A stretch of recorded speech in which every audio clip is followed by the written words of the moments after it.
Kia.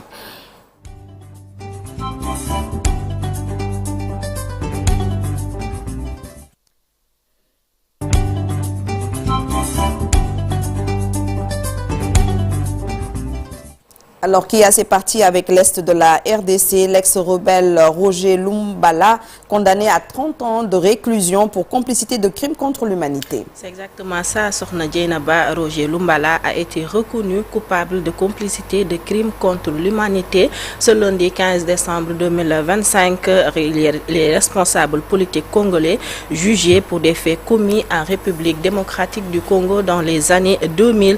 Il est condamné à 30 années d'emprisonnement. Les partis civils saluent une décision historique. Cette dernière audience a également été marquée par la présence de Roger Lumbala lui-même et de son avocat commis d'office, Maître Vigier, venu pour la première fois s'asseoir dans la salle d'audience. Cette fois-ci, parlons du Maroc où des pluies torrentielles ont provoqué en fin d'après-midi le 14 décembre dernier des inondations meurtrières. Cela s'est passé dans la ville de Safi sur la côte atlantique à 250 km du sud de Casablanca. Au sud du Casablanca, selon les autorités locales, 37 personnes sont mortes. C'est la pire catastrophe du genre au Maroc depuis au moins 10 ans, rapportent nos confrères de la RFI.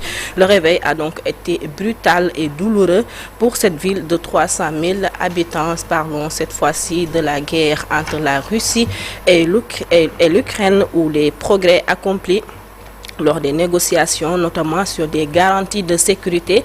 Après 2 ans de discussion à Berlin, Friedrich Merz et Volodymyr Zelensky se sont félicités des avancées sur une question centrale pour l'Ukraine, à savoir des garanties de sécurité solides après un cessez-le-feu pour que la Russie soit à l'avenir dissuadée d'attaquer à nouveau l'Ukraine. Le chancelier allemand a parlé de garanties de sécurité remarquables qui seraient offertes conjointement par les Américains et les Européens.